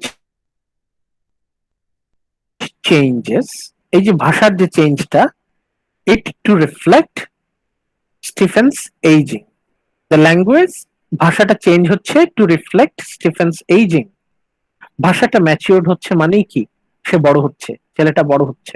আমাদের প্রথম দিককার ল্যাঙ্গুয়েজটা কি ছিল? ফার্স্ট পেজের ল্যাঙ্গুয়েজটা পুরাটাই ছিল হচ্ছে একদম বাচ্চা, একটা বাচ্চার ল্যাঙ্গুয়েজ, বেবি টক। এই this language reflects the age of baby Stephen. এরপরে সেকেন্ড পেজের হাফ পর্যন্ত, এই পর্যন্ত আমরা দেখতে পাচ্ছি ল্যাঙ্গুয়েজটা হচ্ছে baby talk, again reflects child Stephen, ওর বাচ্চা কাল। এরপরে নেক্সট হাফ এখানে আমরা দেখতে পাচ্ছি ল্যাঙ্গুয়েজ চেঞ্জ হচ্ছে, ল্যাঙ্গুয়েজটা এখানে ম্যাচিওর। কেন ম্যাচিওর হচ্ছে? এই যে the language changes to reflect Stephen's ageing. Language কেন পরিবর্তন হচ্ছে? Two reflect Stephen's ageing, Stephen যে বড় হচ্ছে এটা বোঝানোর জন্য কিন্তু ভাষাটা চেঞ্জ হচ্ছে। মানে আমরা নভেলে দেখতে পাবো আমাদের স্টিফেন আস্তে আস্তে ম্যাচিওর্ড হবে, ল্যাঙ্গুয়েজ আস্তে আস্তে ম্যাচিওর্ড হবে। শেষমেশ আমরা দেখবো লাস্ট পেজে যে ম্যাচিউরিটি, তার থেকে ফার্স্ট পেজের একদম বাচ্চা, মানে আমাদের পেজ বাই পেজ ম্যাচিউরিটি বাড়তে থাকবে, ল্যাঙ্গুয়েজের স্ট্রাকচারও রিচ হতে থাকবে। ভাষাটা এমন ভাবে পরিবর্তন হবে যাতে স্টিফেন যে বড় হচ্ছে সেটা বোঝা যায়। মানে ওর যে ফরমেশন, স্টিফেন যে বড় হচ্ছে, এইটা আমাদের নভেলের ল্যাঙ্গুয়েজে রিফ্লেক্ট হবে। আমাদের স্টিফেন আস্তে আস্তে ম্যাচিউরড হবে, নভেলের ল্যাঙ্গুয়েজও আস্তে আস্তে ম্যাচিউরড হবে, সিম্পল থেকে মোর কমপ্লেক্স হবে। এক্সাম্পল, আমরা ফার্স্ট সেন্টেন্স, আমাদের একটা একটা সেন্টেন্স ছিল না, এই যে দেখেন হি সাং দ্যাট সং, একটা সেন্টেন্সে মাত্র 4টা word, that was his song. এর থেকে সিম্পল ল্যাঙ্গুয়েজ হয় না। এখন আমরা নেক্সট পেজে যখন বলছে the white playgrounds were swarming with boys, এখানে কিন্তু সেন্টেন্সটা যথেষ্ট rich. The white playground was swarming with boys, আর এখানে গিয়ে আমরা যদি থার্ড সেন্টেন্সে যাই, তাহলে এটা তো রীতিমতো both complex and compound sentence. The evening air was pale and chilly, and after every charge and third of the footballers, এই যে compound চলে আসলো, the greasy leather of flew like a heavy bird through the grey light. এখানে this sentence is combination of both complex and compound sentence. মানে sentence structure কিন্তু complex হচ্ছে, first পেজে থেকে সেকেন্ড পেজে কিন্তু সেন্টেন্স স্ট্রাকচার ম্যাচিউর হচ্ছে। এইখানেই আমরা বুঝতে পারছি যে স্টিফেন বড় হচ্ছে, ওর চিন্তা ভাবনা ম্যাচিউর হচ্ছে, একই সাথে আমাদের নভেলের যে ল্যাঙ্গুয়েজ সেটাও কিন্তু ম্যাচিউর হচ্ছে। He is now a young বয়, তখন সে ছিল টডলার, খুবই ছোট বাচ্চা, এখন ওর বয়স 6, young boy, and he is terribly homesick, মানে সে কেবল বোর্ডিং স্কুলে ভর্তি হইলো আর কি, অল্প 2-3 দিন হলো। হি ইজ টেরিবলি হোমসিক, মানে ওর খুব ইচ্ছা করে বাড়ি যেতে, কিন্তু বাড়ি যাওয়ার তো এখন কোনো উপায় নেই, সে কেবল আসছে। হি ইজ টেরিবলি হোমসিক, একটা ছোট বাচ্চা প্রথম বোর্ডিং স্কুলে আসছে, প্রথম প্রথম তো তার অনেক মন খারাপ হওয়াটাই স্বাভাবিক। যখন তার বাড়ির কথা খুব মনে পড়ে, when he is terribly homesick, he comfort himself with thoughts of how it well to feel return home. যখন ওর অনেক খারাপ লাগে তখন ও বাড়ির কথা মনে করে ও নিজেকে সান্ত্বনা দেয়। হি ইজ অলসো ভেরি ডিভাউট, ছোট বাচ্চা, সে তো ক্যাথলিক অ্যাটমসফিয়ার, একদম স্ট্রিক্ট রিলিজিয়াস অ্যাটমসফিয়ারে বড় হচ্ছে। ভেরি ডিভাউট মানে খুবই মানে ধর্মের ব্যাপারে খুব সেন্সিটিভ, ধার্মিক। 6 বছর বয়সের একটা ছেলে, ভেরি ডিভাউট। মানে আপনারা দেখবেন, ছোট মানে একটা উদাহরণ দেয়া যেতে পারে, সে আমাদের দেশে যেসব বাচ্চারা ওই ইয়েতে মাদ্রাসায় পড়াশোনা করে, দেখবেন ওরা ধর্মের দিক থেকে খুব sensitive, they are very sensitive regarding religion, তারা সেন্সিটিভ ধর্মের ব্যাপারে।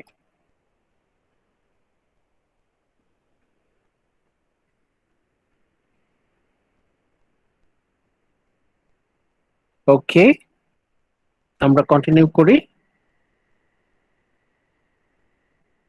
And his nightly prayers are a cross between a child compulsive superstition and the Catholic faith in which he has been raised. দেখেন, ও যে ছোটবেলায় ঘুমানোর আগে যে প্রার্থনা করে, যদি জানা থাকে তাহলে আপনারা জানবেন, ওরা ঘুমানোর আগে বিছানার পাশে বসে প্রার্থনা করে, এটা ওদের কালচার। ইন ক্রিশ্চিয়ান কালচার তারা করে হচ্ছে বিছানার নিচে বসে, তারা বিছানার নিচে বসে বিছানার উপরে তারা হাত রাখে, কোনোই রেখে প্রেয়ার করে। স্টিফেন ও যখন ঘুমাতে যাওয়ার আগে সে ঈশ্বরের কাছে প্রার্থনা করে। কি করে সে, কি প্রার্থনা করে? In his prayers we find a cross between a child's Catholic faith, মানে ওর প্রার্থনায় ক্যাথলিক ফেথ তো আছেই, একই সাথে a child's compulsive superstition, মানে একটা বাচ্চার মনের মধ্যে অনেক কুসংস্কার থাকে, অনেক ভুল ধারণা থাকে, ওর প্রার্থনার মধ্যে এগুলো রিফ্লেক্ট হচ্ছে। মানে ও এমন ভাবে প্রার্থনা করছে, প্রার্থনার মধ্য দিয়ে ওর যে সাইকি, ওর যে সাইকোলজি, এটা পরিষ্কার হয়ে যাচ্ছে। One day, একদিন, a larger boy named Wells,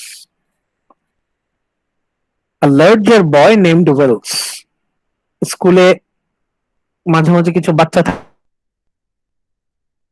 থাকে না, মানে গায়ে গতরে বড় হয়, মানে বড় সড়ো বাচ্চা হয়।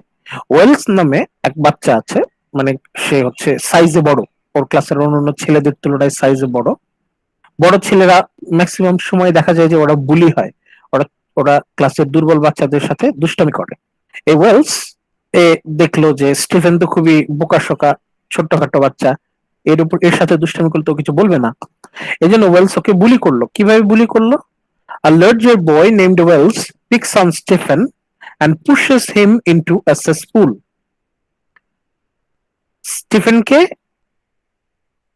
মানে বিরক্ত করতে করতে ওকে ধাক্কা দিয়ে সেসপুলে ফেলে দিল। সেসপুল হচ্ছে এরকম মানে ডোবার মতো একটা জায়গা যেখানে ময়লা ফেলে।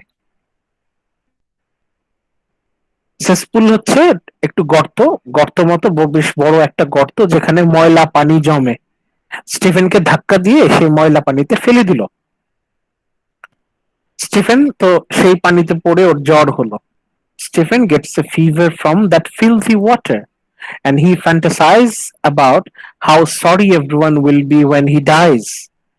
ওর এমনই জ্বর হলো, সেই জ্বরের ঘরে সে চিন্তা করছে সে যদি এখন এই জ্বরের মধ্যে মারা যায় তাহলে সবার অবস্থা কত টাইট হয়ে যাবে, বিশেষ করে ওয়েলস, তার অবস্থা কি হবে।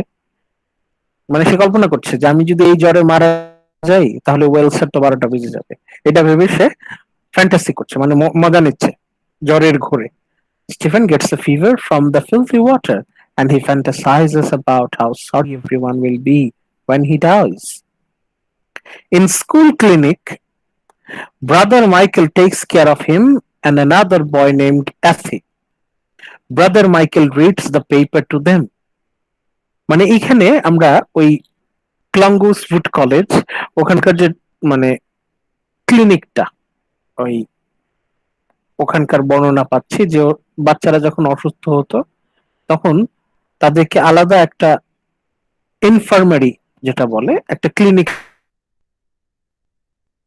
মতো বোর্ডিং স্কুলের একটা পার্ট ক্লিনিক, ওখানে গিয়ে যারা অসুস্থ তাদের সেবা করা হতো।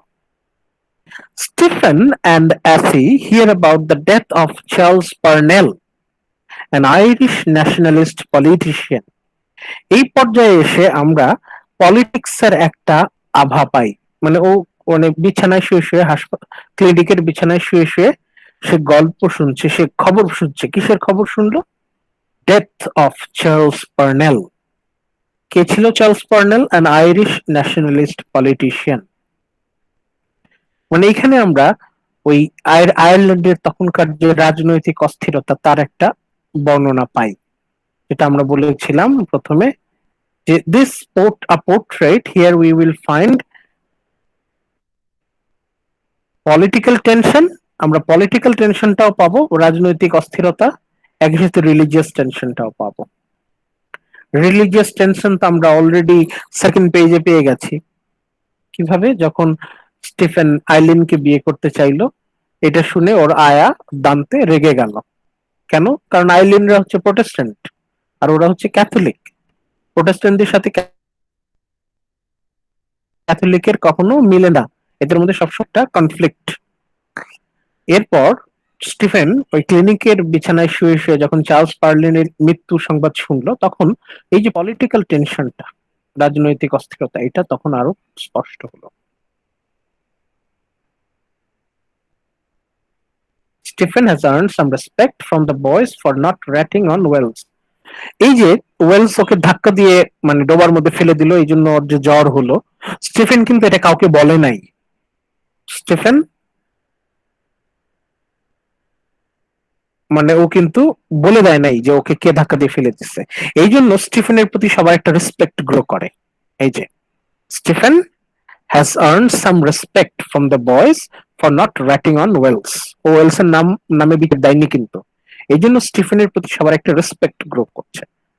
মানে আস্তে আস্তে স্টিফেন কিন্তু ওর একটা জায়গা প্রতিষ্ঠা করে দিচ্ছে।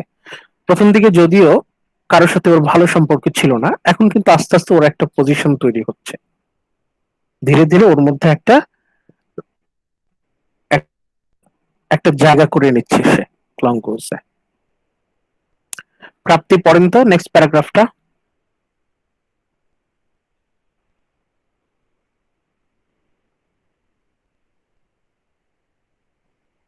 আছেন প্রাপ্তি?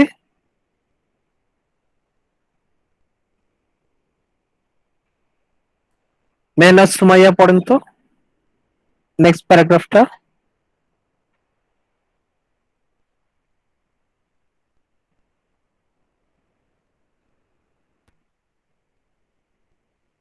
নেক্সট প্যারাগ্রাফটা একটু পড়বেন কাইন্ডলি। পরের প্যারাগ্রাফটা দেখেন, এই যে দ্যাট ক্রিসমাস হলিডে, এখান থেকে পড়েন। That Christmas holidays, uh, Stephen eats at the table with the adults for the first time. The happiness of the occasion is shattered by a bitter argument between Dante on one side and Stephen's father, Simon Dedalus, and John Casey, friend of the family, on the other. The fight is over. Parnell. Dante is fanatically Catholic, and she approves of the decision of the church to condemn Parnell for his material uh, infidelity. Infidelity. Infidelity. That action destroyed Parnell's career and hounded him to Parnell's his career. Parnell's career and hounded him to his death from exhaustion. Cheesy and Simon were both great admirers of Parnell. He was a He was a hero hero to to Irish nationalists. The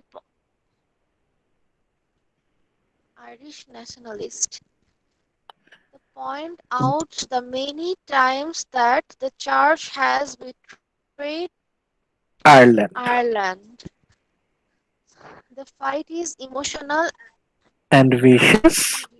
and vicious and ends with Dante storming out of the room. Is in tears. Stephen is horrified when he sees his father being to cry as thank well. You menace. আচ্ছা, এই প্যারাগ্রাফটা খুবই গুরুত্বপূর্ণ, আমরা একটু মন দিয়ে দেখি। এখানে ওদের ফ্যামিলিতে বড় ধরনের একটা ঝামেলা হচ্ছে। বেশ কিছুদিন স্কুলে থাকার পরে, মানে প্রথম প্রথম দেখলাম ওর তো স্কুলে অনেক ঝামেলা হলো, ক্লাসমেটরা ওকে বিরক্ত করতো, মানে বড় বড় ছেলেরা ওকে খুব বুলি করতো। এখন আস্তে আস্তে কিন্তু স্কুলে তার একটা পজিশন হচ্ছে। পজিশনটা তৈরি হওয়ার পর ও ছুটিতে, ক্রিসমাসের ছুটিতে বাড়িতে আসে। In that Christmas holiday Stephen it's at the table with adults for the first time. ওই সময় প্রথম ও হচ্ছে একসাথে খেতে বসছে। ক্রিসমাস ডিনার হচ্ছে, Stephen is eating with adults, অন্য সবার সাথে সে খেতে বসছে। এখন স্টিফেনের কাছে এটা কিন্তু অনেক স্পেশাল একটা এক্সপিরিয়েন্স। এর আগে তো ওরা একসাথে খেতে পারতো না। এখন হচ্ছে Stephen is allowed to it with adults. এটা স্টিফেনের জন্য খুবই খুশির একটা সময়। ক্রিসমাস আমাদের যেমন ঈদ, ক্রিসমাস হচ্ছে ওদের সেরকম খুশির। The happiness of the occasion is shattered. কিন্তু এই যে হাসির একটা, উৎসবের একটা মানে আবহাওয়া, এটা কিন্তু নষ্ট হয়ে গেল। The occasion is shattered. কেন? কেন এত আনন্দের মানে সময়টা কেন নষ্ট হয়ে গেল? By a bitter argument. প্রচন্ড একটা ঝগড়া শুরু হলো। বিটার আর্গুমেন্ট কার সাথে কার? বিটুইন দান্তে, একদিকে দান্তে, দান্তে সম্পর্কে আমরা অলরেডি জানি। দান্তে কিন্তু ওর আয়া, ওকে ছোটবেলায় বড় করেছে। এই দান্তেই কিন্তু ওকে আইলেনের সাথে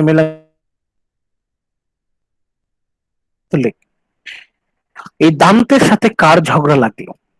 স্টিফেনের ফাদার, স্টিফেনের বাবা সাইমন ডেডালাস। স্টিফেন ডেডালাস এর বাবার নাম হচ্ছে সাইমন ডেডালাস, আর তার বন্ধু হচ্ছে জন কেসি। এই দুইজনের সাথে তুমুল ঝগড়া। ক্রিসমাস ডিনার এত চমৎকার একটা মানে অকেশন, এই সময়ে এদের দুইজনের, এই দুই গ্রুপের মধ্যে ঝগড়া হচ্ছে। একদিকে দান্তের সাথে ঝগড়া হচ্ছে সাইমন ডেডালাস আর জন কেসি। তুমুল ঝগড়া, তুমুল ঝগড়া, মানে ওরা খেতে বসছে ডাইনিং টেবিলে খাওয়ার সময়, তুমুল ঝগড়া। কি জন্য ঝগড়া হচ্ছে? The fight is over Charles Parnell. Charles Parnell, ওই যে একটু আগে আমরা তার কথা জানলাম, চার্লস পার্নেল যে মারা যায় যখন, তখন তার খবর কিন্তু বিছানায় শুয়ে শুয়ে, মানে হাসপাতালে ক্লিনিকের বিছানায় শুয়ে শুয়ে স্টিফেন জানলো। ওর বাবা হচ্ছে চার্লস পার্নেলের কট্টর সাপোর্টার। ওই যে আমরা জেনেছিলাম যে ওর বাবা হচ্ছে পলিটিক্স এর সাথে জড়িত, ওর বাবা হচ্ছে চার্লস পার্নেলের ভক্ত ছিল। The fight is over Charles Parnell. Dante, স্টিফেনের যে আয়া, সে হচ্ছে ফ্যানেটিক্যালি ক্যাথলিক, সে হচ্ছে মানে এক্সট্রিম রিলিজিয়াস ক্যাথলিক, হচ্ছে খুবই বেশি রিলিজিয়াস, মানে extremely religious, and she approves of the decision of Charles to condemn Parnell for his marital infidelity. Charles পার্নেলের নামে একটা স্ক্যান্ডাল ছড়ায় তখন, যে সে পরকীয়া করে। চার্লস পার্নেল ওই সময় আয়ারল্যান্ডের সবচেয়ে বড় রাজনৈতিক নেতা ছিল। ওর নামে একটা স্ক্যান্ডাল ছড়ায় যে he is involved in extra marital relationship. এটা শোনার পর চার্চরা চার্লস পার্নেলের বিরুদ্ধে চলে যায়। This that action destroyed Parnell's career. এরপরে পার্নেল আর রাজনৈতিকভাবে দাঁড়াতেই পারে নাই, হয়ে যায় and hounded from exhaustion। মানে এমন ভাবে চার্চ, আয়ারল্যান্ডের চার্চ পার্নেলের বিরুদ্ধে চলে যায়, মানে রিলিজিয়ন এন্ড পলিটিক্স এমন ভাবে ন্যাস্টি ভাবে মিশে যায় যে it really destroys Parnell's career and hounded him to his death from exhaustion। যারা রিলিজিয়াস মাইন্ডেড তারা পার্নেলকে দেখতে পারতো না, আর যারা পলিটিক্যালি মাইন্ডেড তারা আবার চার্চের সাথে একটা শত্রুতা তৈরি হয়। For example, Casey and Simon, they were both great admirers of Parnell. ওর ওই স্টিফেন ডেডালাস এর বাবা সাইমন ডেডালাস আর তার ফ্রেন্ড কেসি, এরা দুইজনই they are both great admirers of Parnell. এরা হচ্ছে দুইজনই পার্নেলের ভক্ত। He was a hero to Irish nationalist. আয়ারল্যান্ডের স্বাধীনতার জন্য যারা কাজ করছে, আইরিশ জাতীয়তাবাদের জন্য যারা কাজ করছে, এদের কাছে চার্লস পার্নেল হচ্ছে একজন বড় নেতা। আমরা যদি তুলনা করি তাহলে আমাদের দেশে মানে আমাদের দেশে ওই সময়ে শেখ মুজিব যেমন ছিলেন, ওই সময় আয়ারল্যান্ডে চার্লস পার্নেল ছিলেন সেই রকম। কিন্তু চার্লস পার্নেল আনফরচুনেটলি একটা স্ক্যান্ডালে জড়িয়ে যান, এই জন্য চার্চ পার্নেলের বিরুদ্ধে চলে যায় এবং শাস্তি দেওয়া হয়, পার্নেল ডাইড। যখন পার্নেল, আয়ারল্যান্ডের সবচেয়ে বড় পলিটিক্যাল নেতা, যখন চার্চের কারণে মারা যায়, তখন যারা পলিটিক্সে ন্যাশনালিজমে বিশ্বাসী তারা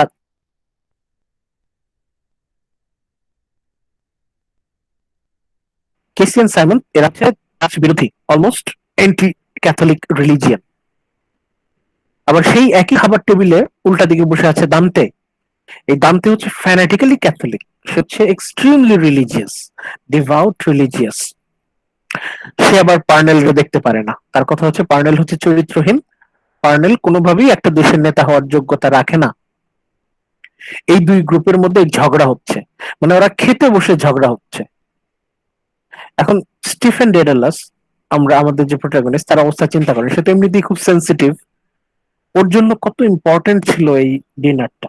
এতদিন পরে সে বাড়িতে আসছে, ক্রিসমাস টাইম, সে ফ্যামিলিতে সবাই সাথে বসে একসাথে ডিনার করবে।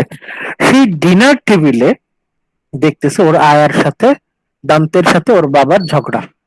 এত বাজে ভাবে ওরা ঝগড়া করছে। ছোট একটা বাচ্চার মনে এটা কত খারাপ একটা প্রভাব ফেলবে আপনারা চিন্তা করতে পারেন।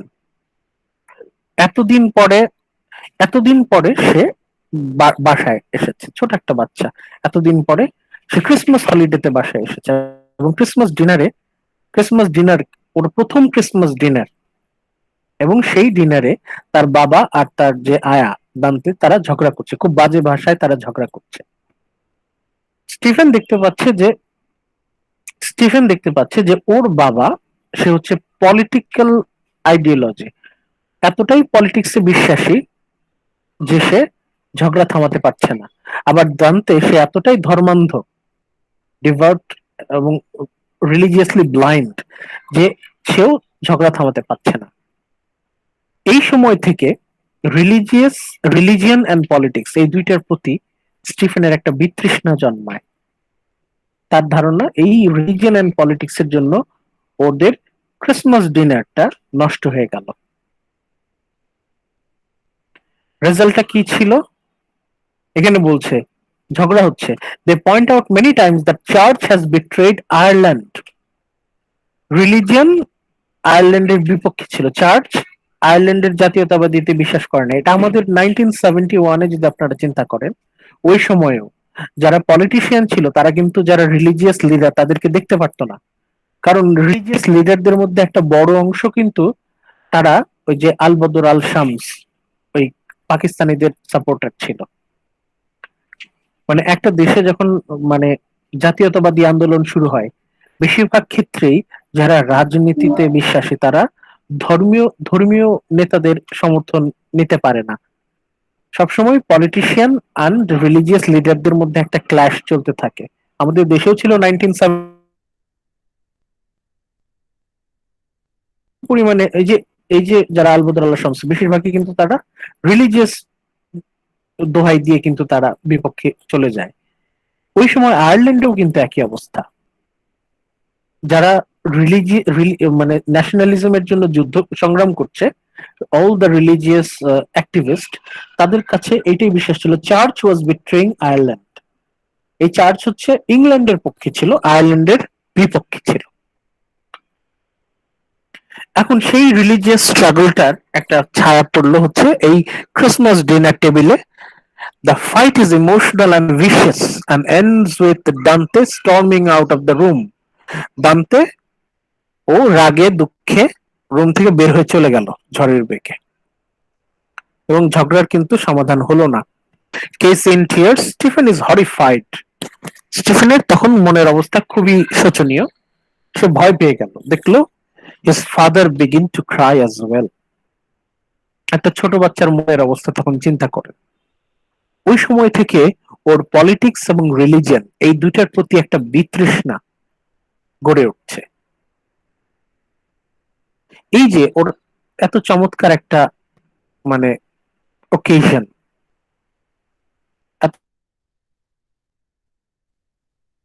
সময় নষ্ট হয়ে গেল, কারণ ওর বাবা একদম এক্সেসিভলি মানে অনেক বেশি পলিটিক্স ইনভলভড, আর দান্তে হচ্ছে অনেক বেশি রিলিজিয়াস। এই জন্য ওদের মধ্যে ঝগড়াটা হলো। কেউ কম্প্রোমাইজ করবে না, ওর বাবা কম্প্রোমাইজ করলো না পলিটিক্স এর দিক দিয়ে, দান্তেও কম্প্রোমাইজ করলো না রিলিজিয়াস এর দিক দিয়ে। What was the ultimate result? Their dinner was ruined. এই জিনিসটা কখনো সে ভুলতে পারে না, স্টিফেন কখনো ভুলতে পারে না।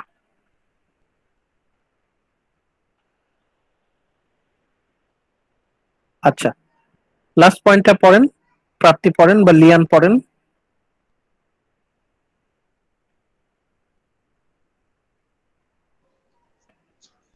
Okay, sir. Back at Conglos, Stephen hears about an incident in which several boys stole and drank the altar wine. He listens to the other boys talking it over. He remembers Eileen's fair hands and blonde hair because he understood those hands and hair. He feels he can understand the meaning of Tower of Ivory and House of Gold, two phrases Catholics use to describe the Virgin Mary. আচ্ছা, এখন Stephen যখন ক্লঙ্গুসে back করলো তখন ওর মধ্যে কিন্তু একটা religious sentiment grow করছে। পুরো ওদের যে বোর্ডিং স্কুলটা ক্লঙ্গুসউড কলেজ, এটা কিন্তু মানে স্ট্রিক্টলি ক্যাথলিক, এবং ওর মধ্যে কিন্তু রিলিজিয়াস একটা ফেভার আসছে, কিন্তু এটার জন্য কিন্তু ধর্ম দায়ী না। হি রিমেম্বার্স আইলিনস ফেয়ার হ্যান্ডস। আইলিন, যদি আপনাদের মনে থাকে, ছোটবেলায় আইলিনকে বিয়ে করতে চেয়েছিল, দান্তে রেগে গেছিল। আইলিনরা হচ্ছে প্রোটেস্ট্যান্ট, ওটা হচ্ছে ক্যাথলিক। সে যখন আইলিনের কথা মনে করছে, fair hand, blonde hair, he understood those hands and hair. He feels he can understand the meaning of Tower of Ivory and House of Gold. ওদের ধর্মে এই tower of ivory, house of gold, এই কথাগুলো বারবার আসে। These two phrases Mrs. Catholic used to describe Virgin Mary. আইরিনকে দেখে ওর virgin ম্যারির কথা মনে পড়ে। মানে সে কিন্তু রিলিজিয়াসলি ইনভলভ হচ্ছে, নট বিকজ অফ রিলিজিয়ন, কিন্তু আইলিনের কথা মনে পড়ে।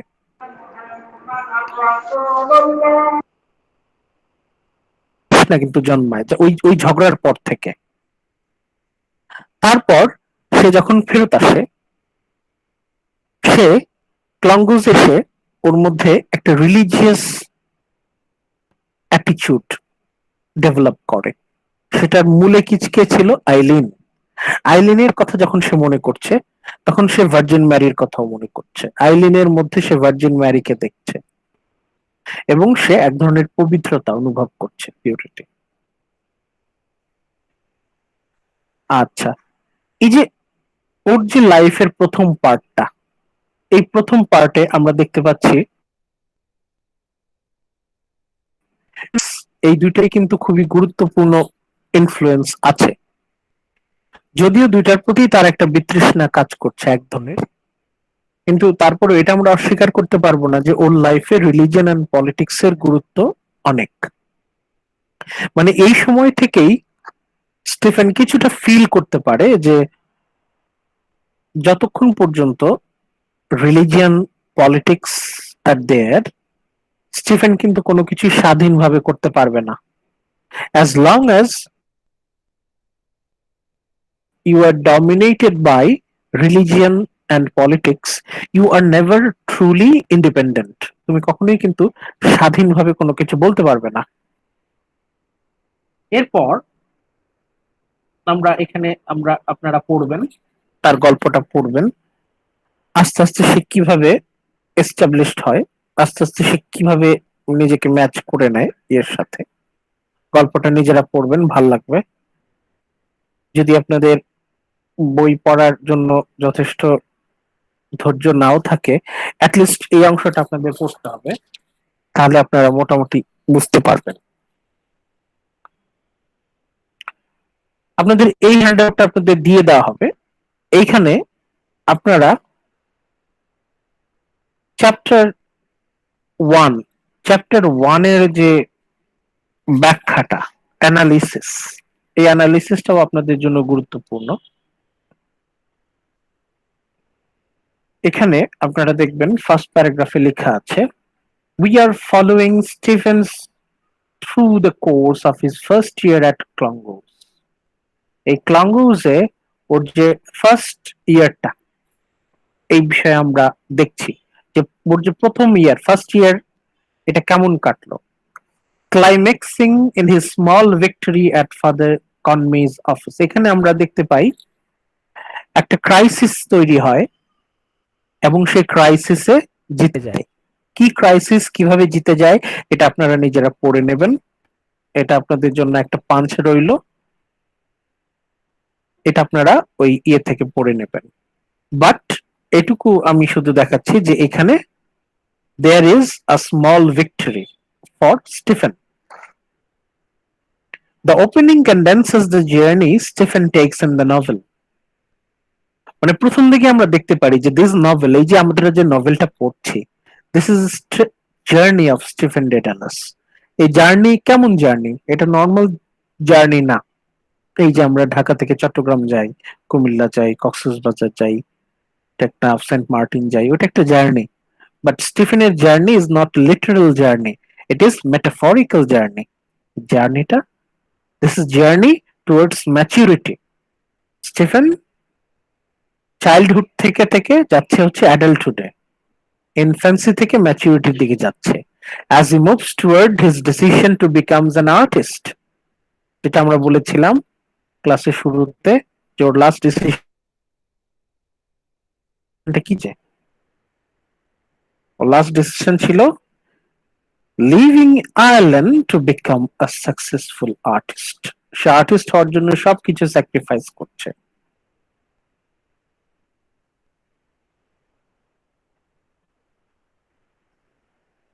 এই যে his decision to become an artist, and we also are introduced to the major forces that shape Stephen. এবং ওর যে সাইকোলজি, কি কি মেজর ইনফ্লুয়েন্স আছে আমরা অলরেডি এটা ডিসকাস কিন্তু করেছি। Irish nationalism, Catholicism and his incredible sensitivity. প্রথমেই বললাম যে অন্য 8-10টা বাচ্চার থেকে সে কিন্তু অনেক বেশি সেন্সিটিভ। অন্যদের থেকে ওর মধ্যে কিন্তু সেন্সিটিভিটি বেশি, অন্যদের থেকে বেশি সেন্সিটিভ সে। এর সাথে যোগ হয়েছে ন্যাশনালিজম। ন্যাশনালিজম মানে হচ্ছে পলিটিক্স। তাহলে ওর সাইকোলজি, রিলিজিয়ন, পলিটিক্স। আজকের আমরা পড়তে গিয়ে কিন্তু এই জিনিসগুলো পেলাম। মানে আমাদের ফোকাসটা চ্যাপ্টার 1টা আমরা পড়লাম। চ্যাপ্টার 1টা মোটামুটি যখন পড়ছি একটা আইডিয়া আমরা নেয়ার চেষ্টা করছি। এখানে আমাদের ফোকাসটা কি? ফোকাস হচ্ছে স্টিফেন ইজ গ্রোয়িং আপ, বড় হচ্ছে। এই বড় হওয়ার পেছনে খুবই গুরুত্বপূর্ণ দুটো ইনফ্লুয়েন্স হচ্ছে পলিটিক্স অ্যান্ড রিলিজিয়ন। অ্যানালিসিসটা পড়লে আপনারা মোটামুটি অ্যান্সারটা পাবেন এই জায়গায়। এই যে লাস্ট প্যারাগ্রাফে দেখেন লেখা আছে, two major themes are Catholicism and Irish nationalism. We see that still ধর্মীয় পরিবেশই বড় হয়েছে। একটা বাচ্চাকে যা শেখানো হবে সে তো তাই শিখবে। সে ছোটবেলা থেকে একদম রেস্ট্রিক্টেড, প্রোটেক্টেড রিলিজিয়াস অ্যাটমসফিয়ারে বড় হচ্ছে, fearful of hell and enraptured by the Virgin Mary. But his relationship with religion will soon grow troubled. কিন্তু আস্তে আস্তে এই যে ধর্মের প্রতি ওর টান, এটা কিন্তু আস্তে আস্তে কমে যাবে। And the difficulties are foreshadowed here. The argument at Christmas reminds us the Ireland is a conflicted land. আয়ারল্যান্ডের তখনকার পরিস্থিতি আমরা দেখেছিলাম পলিটিক্যাল টেনশন, রিলিজিয়াস টেনশন। এই পলিটিক্যাল টেনশন, রিলিজিয়াস টেনশনের একটা প্রতিফলন কিন্তু আমরা পেলাম এই যে ক্রিসমাসের ডাইনিং টেবিলে। রিলিজিয়াস টেনশন, পলিটিক্যাল টেনশন কতটা বেশি সিরিয়াস তার একটা প্রমাণ কিন্তু আমরা পেয়েছি এই ক্রিসমাস ডিনার টেবিলে। The argument at Christmas reminds us the Ireland is a conflicted land, and there we see as she has lost one of her great heroes. মানে তখনকার আয়ারল্যান্ডের অবস্থাটা কেমন ছিল? নিজেরা নিজেদের সাথে ঝগড়া করছে, তারই একটা মানে মেটাফরিক্যাল রিপ্রেজেন্টেশন হচ্ছে ক্রিসমাস টেবিলে যে ঝগড়াটা। This is metaphor, this is a metaphor, this is a symbol of whole Ireland. আয়ারল্যান্ডের পরিস্থিতি কেমন? আয়ারল্যান্ডের এক গ্রুপ আরেক গ্রুপের সাথে ঝগড়া করছে, একসাথে স্বাধীনতা নিয়ে আসা তো দূরের কথা, দে আর নট ইউনাইটেড। তারা আরেকজনের সাথে ঝগড়া করছে। Catholicism is part of Ireland's national identity. আয়ারল্যান্ডের যে আইডেন্টিটি তার সাথে ক্যাথলিসিজম কিন্তু অঙ্গাঙ্গিভাবে জড়িত। ক্যাথলিসিজম ছাড়া আয়ারল্যান্ডকে কল্পনাও করা যায় না। বাট একই সাথে but the argument shows that the church is not always compatible with the Irish longing for liberty. কিন্তু এই যে আইরিশরা স্বাধীন হতে চায়, 500 বছর ধরে ব্রিটিশরা আয়ারল্যান্ড মানে দখল করে শোষণ করে যাচ্ছে, এই যে ওরা স্বাধীনতা চায়, এই যে আইরিশ লঙ্গিং ফর লিবার্টি, এই যে ওদের স্বাধীনতার ইচ্ছা, ইট is not always compatible two church. কিন্তু চার্চ সবসময় সমর্থন করছে না। The church is not always compatible with the Irish longing for liberty. এই যে আইরিশ স্বাধীনতা, ওদের স্বাধীনতার পক্ষে কিন্তু চার্চ সবসময় ছিল না। আমাদের 1971-এ যেমন রিলিজিয়াস লিডাররা কিন্তু সবসময় আমাদের স্বাধীনতার পক্ষে ছিলেন না। বুঝতে পারছেন? আমরা কিন্তু সিমিলারিটি, এই যে আইরিশ যে ন্যাশনালিজম কনফ্লিক্ট, এটার সাথে কিন্তু আমাদের বাংলাদেশি একটা তুলনামূলক আলোচনাও কিন্তু আমাদের চলে আসছে। আজকের ক্লাসে আমরা দেখলাম যে in Stevens childhood the influence of religion and politics, এটা নিয়ে আমরা আর কি আলোচনা করলাম আজকে। নেক্সট আমরা আরো আগাতে থাকবো আস্তে আস্তে। এই হ্যান্ড আউটটা আমি দিয়ে দিব আমাদের গুগল ক্লাসরুমে। আপনাদের এইভাবে আমরা যেভাবে যেভাবে পড়লাম, আপনারা চেষ্টা করবেন এইভাবেই পড়তে। এখন আমাদের তো এটা সম্ভব না পুরো টেক্সট এইভাবে পড়ার। এটা এটা আসলে practically not possible to go through line by line. কিন্তু আপনাদের যেভাবে দেখিয়ে দেওয়া হলো, আপনারা চেষ্টা করবেন যে এইভাবে আর কি বোঝার, পড়ার।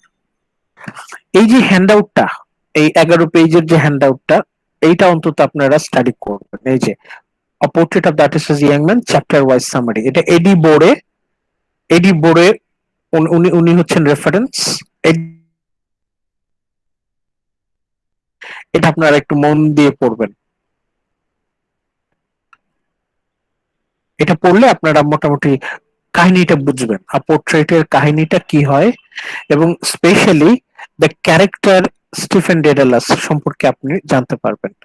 এই হ্যান্ডআউটটা পড়লে মোটামুটি জানতে পারবেন।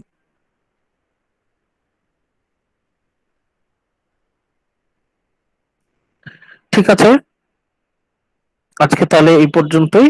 আমি সব দিয়ে দিব, রেকর্ডিংও পেয়ে যাবেন, কোনো অসুবিধা নাই। ভালো থাকেন, তাহলে আবার দেখা হবে ইনশাল্লাহ সোমবার দিন। স্যার আসসালামু আলাইকুম স্যার। হ্যাঁ, ভালো থাকেন। ওকে স্যার, আসসালামু আলাইকুম। ওয়ালাইকুম আসসালাম।